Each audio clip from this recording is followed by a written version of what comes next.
Welcome everyone. This was I'm 11-1 at this point, and I'm facing a druid, and we have a key turn 3 decision to make. So pause your video, try to figure out what you would do here. Alright, so there's an important rule in Hearthstone, which is generally true, which is you want to use all of your mana every turn. So I can do that by playing Thoughtsteal, stealing 2 cards, and I've used all 3 of my mana, because Thoughtsteal is worth 3. These 2 drops, they're worth 2. They're clearly not as powerful a card in general. So that's what I like to do, because that's my first instinct, is to use all my mana. However, the more you think about it, the more you realize it leads to some difficulties. You get 2 of his cards, sure, but we're not desperate for cards just yet. And number 2, he's going to maybe have a 2-0 advantage on the board, which I don't like at all. So I Thoughtsteal, he plays some 3-drop, and all of a sudden I'm sitting there facing down 2 minions. I put down some 2-drops, you know. Maybe if I have a 4-drop I'll do it, or maybe I'll get some spell from him. But I mean, either way, suddenly he's in control of the game, and I don't like that. So what I decided to do instead was to play a 2-drop. Now the question is, which 2-drop should I play? Because this isn't even so obvious too.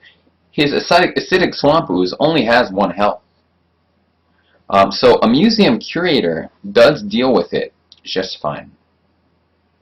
It can kill the 3-1.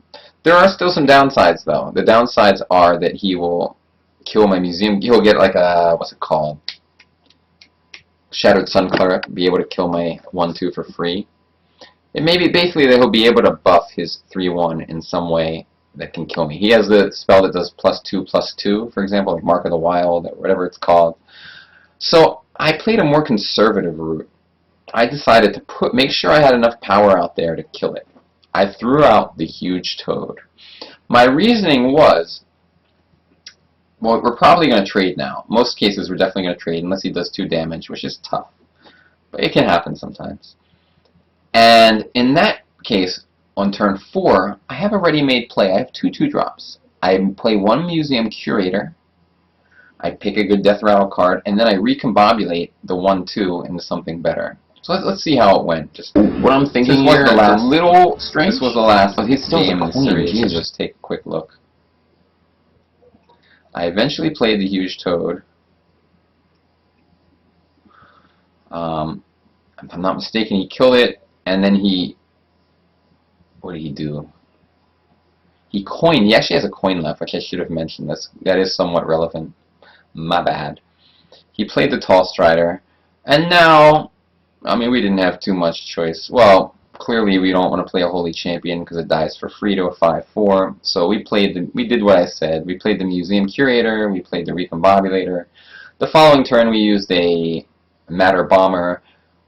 This was interesting. I was so tempted to take the Sludge Belcher, but I took Sylvanas. And we won this game easily. It was surprising how, well, I remember it being easy, but somehow it lasted another 5 minutes.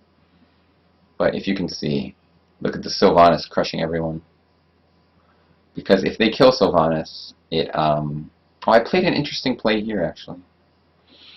What should I do in this spot? Bonus quiz. Alright, I will tell you. What I should do is, this 4-1 has just 1 health, so I want to use the Mad Bomber. You should pause your video actually in this one. This is a key point too. But if I make the obvious play, first killing the 3/3 with my 5/5, and then using the Mad Bomber, actually I can't remember what I did. I think that is what I did. Because if I kill the 3/3 with my 5/5 and I play the Mad Bomber, and the Mad Bomber accidentally kills my Sylvanas, then I get their 4/1. I can't even remember what I did. Or I could just play Mad Bomber right away. I think I killed the 3/3 first because of the fact that if tragedy struck.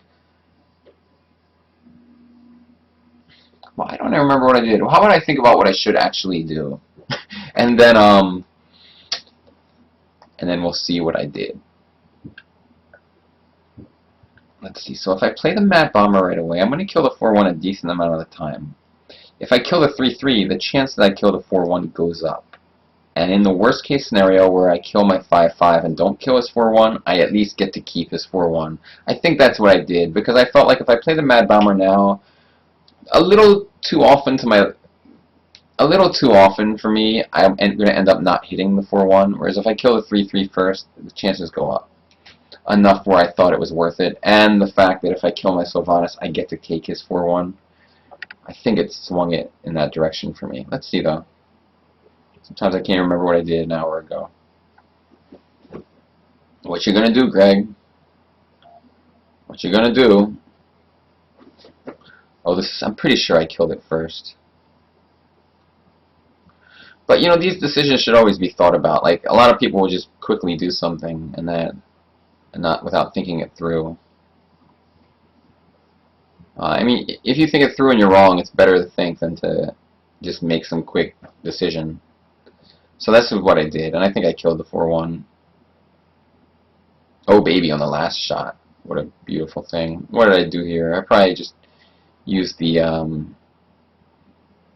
yeah, I used that to heal my Sylvanas, and then I healed myself. Since this is the last game, and it's a 12-win run, we can go into even more in-depth of how this went down.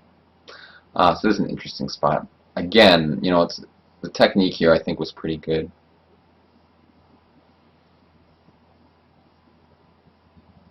Okay, so pause again.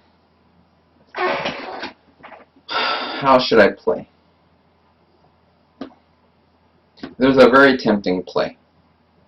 You can pause your video again, but the very tempting play is you take your Sylvanas, you run it into the 5-6, and you steal their 5-drop. You get their Pit Fighter, it becomes a 5-1. You can heal it with your hero power. You can do any number of things like that. It's really tempting.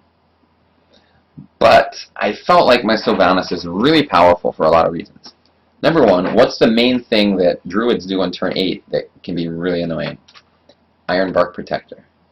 So, when I lose my Sylvanas, like let's say they play Iron Bark against the Sylvanas. All I do is I hit it with Sylvanas, and I steal it, and it becomes an 8-3. So I do not want to get rid of my Sylvanas right now. I decided instead to play the safer route, trade my 2-3... Well, first things first, you use Thought Steal, see what you get. I'm pretty sure I did that. I'm just pressing play.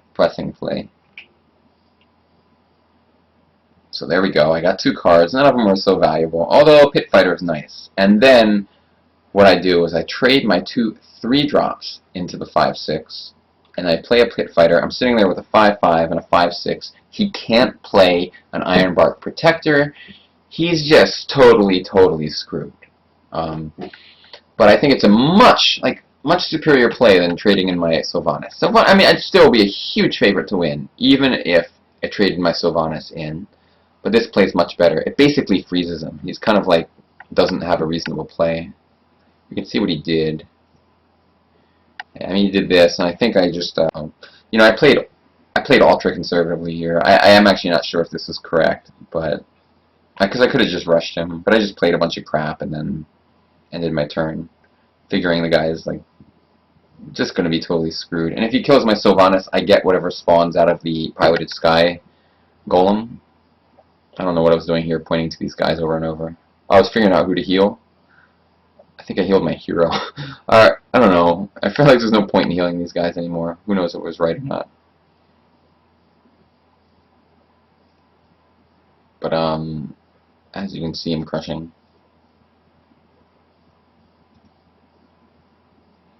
Trying to see if there's any more interesting moments. Yeah, he just resigned, actually, after playing that. He conceded before I got a chance to kill him. So, that was it, folks. That was my 12-win run. It was nice because I actually lost the second game, but I had a feeling my deck was pretty good. I didn't realize it was that good, but there's Museum Curators, the Velen's Chosens, the Dr. Boom, like, I just had a lot of good cards. I had Mind Control, I had a Shadow Word Death, and Entome, which were great removal. So thanks for watching. I hope you guys like this series where you try to guess what I did and we talk it over in more in depth, because sometimes during a game you don't have the opportunity to really break things down. See you later. I will do this. I'm going to try to do this every time I post a run. I'll probably do one snippet per game that I play. So, and usually I'll start from the beginning. If I feel like it's relevant, I'll show it, and then I'll go later into the game if not. And whenever I get 12 wins, I'll definitely show the last game. I'll give you a bunch of puzzles from that one. Thanks again. Bye-bye. That's my averages in my last 20. Before that, I did like I had done like 80 runs, 70 maybe, 70, 60 maybe it was, and I had like a 6.8 or something, 6.9. I think I'm getting a little better. It seems to happen. You just get slowly better. Because I used to be 5.5. But I don't know. I don't know if I'm over 7 wins officially. I am in the last 20. We'll see if I can stay that way. But I'm definitely like exceptionally close to 7-win average either way. Like 6.8 is pretty close, and then if you add these 20 to that, the reason I took the I started recounting is because I didn't use Hearth Arena before. So now I use Hearth Arena. It saves all my stats. So I just started to start anew and only track when I have all the data entered into the site.